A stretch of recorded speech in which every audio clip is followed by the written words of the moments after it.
नौकरानी एक घर के लिए कितनी जरूरी होती है, ये देखते हैं। अरे बहू, ये देख, सारा साबुन बर्तन में रह गया। ये नौकरानी कोई काम नहीं करती, गंदा काम करके चली जाती है और ढेर सारा पैसा ले जाती है। अरे मम्मी जी, उसने तो साफ किया ही था। मेरे ही हाथ से इस ग्लास में सर्फ गिर गया था। अरे बस कर झूठी, उसे बचाने के लिए सारी जुगत लगा ले, लेकिन मैं तो इसे निकाल कर ही रहूंगी। हमारे जमाने में ना कोई नौकरानी थी और ना ही ये चिकने बर्तन। चूल्हे के जले बर्तनों को राख रगड़ कर साफ किया करती थी मैं। अरे माँ जी, मैं कहाँ बचा रही हूँ उसे। और वैसे भी आजकल नौकरानी जरूरत नहीं, स्टेटस सिंबल बन गया है। अब आप बताओ, मैं मुन्ना को नीचे घुमाने ले जाऊं तो लोगों से क्या बोलूं? झाड़ू पोछा खुद लगा रही हूँ। लोग सीधा यही पूछते हैं कि कौन सी नौकरानी काम कर रही है तेरे घर पर। अरे बस कर, ये भी कोई बात होती है? मम्मी जी, आप नहीं समझेंगी। शाम को नौकरानी घर आकर काम कर ही रही होती है कि सास को कहती है, माँ जी, एक बात बोलूं, बुरा न मानना। अरे वैसे तो मुझे तेरी शक्ल ही पसंद नहीं है, बात क्या खाक पसंद आएगी। अरे माँ जी, सुन तो लीजिए क्या कह रही है। तो मैंने कौन सा उसका मुंह पकड़ लिया है? अरे माँ जी, वो लाल साड़ी पहनती हो ना पहना करो। सास का गुस्सा अब तो 7वें आसमान पर होता है। अरे वाह जी वाह, क्यों ना पहना करूं? और तू होती कौन है ये बताने वाली कि मैं क्या पहनूं क्या ना पहनूं? अरे माँ जी, पूरी बात तो सुन लो, वो बोलना क्या चाह रही है। अरे बुरा न मानो आंटी जी। अरे कौन है आंटी? अपनी उम्र देखी है तूने? 2-4 साल ही छोटी होगी मुझसे और मुझे आंटी बोल रही है। बहू सर पर हाथ रख लेती है। अरे अच्छी खासी उम्र दराज हो और आंटी ना बोलूं। मैं तुम्हारी बहू से भी 4 साल छोटी हूँ। क्यों दीदी? बोलती भी क्या, एक तरफ सास यानी पति की माँ, तो दूसरी तरफ नौकरानी जिसके बिना घर का काम नहीं चल सकता। वो दरअसल माँ जी की शादी में बहुत जल्दी हो गई थी ना। अच्छा ये झगड़ा छोड़ो, ये बताओ तुम माँ जी को लाल साड़ी पहनने से क्यों मना कर रही हो?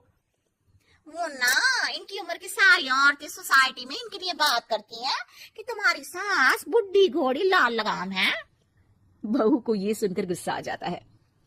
अरे वाह वाह, कौन बोलता है जी? खुद क्या है यहाँ की औरतें, बाल सफेद लेकिन टाइट जींस और कोई कुछ भी पहने। अरे पहनना हमारा निजी हक है, किसी को कुछ हक नहीं बनता कि वो मेरी सास के लिए कुछ बोले। मैं आज ही जाकर माँ जी के लिए लाल जींस लेकर आऊंगी, फिर देखो कोई क्या बोलता है। अरे चुप लाल जींस।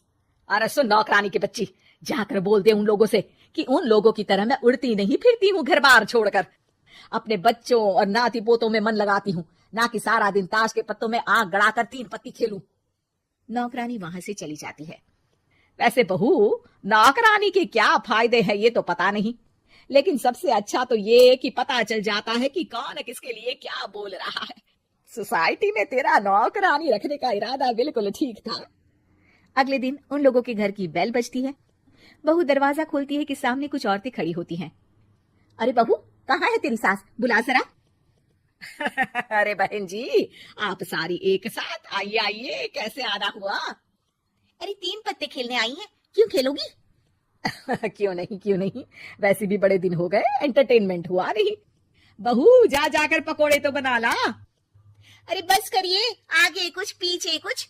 वैसे तो कहती है कि परिवार पर ध्यान देती है, हमारी तरह 3 पत्तियां नहीं खेलती। हमने कौन सा परिवार छोड़ दिया? सास सक पका जाती है। अब ये किसने कहा? मैं तो कहती हूँ कि मैं भी थोड़ा बाहर निकलूं। आपने ही तो कमला नौकरानी से ये सारी बात की थी। सास और बहू को अब सारी कहानी समझ आ जाती है कि सोसाइटी की औरतें क्यों भड़क रही हैं। माफ करिए आंटी, मैं छोटी हूँ लेकिन फिर भी पहले तो आप लोगों ने माँ की लाल साड़ी का मजाक उड़ाया था ना। हाँ उड़ाया था, लेकिन उससे पहले तो तुम लोगों ने हमारी जींस के बारे में बात की थी। अरे क्यों ना पहने हम जींस, तुम्हारे पैसों की थोड़ी ना है। सास और बहू सर पकड़कर बैठ जाती है। देखा बहू, ये खेल कर गई तेरी नौकरानी, यहाँ की बात वहां तो वहां की बात यहाँ।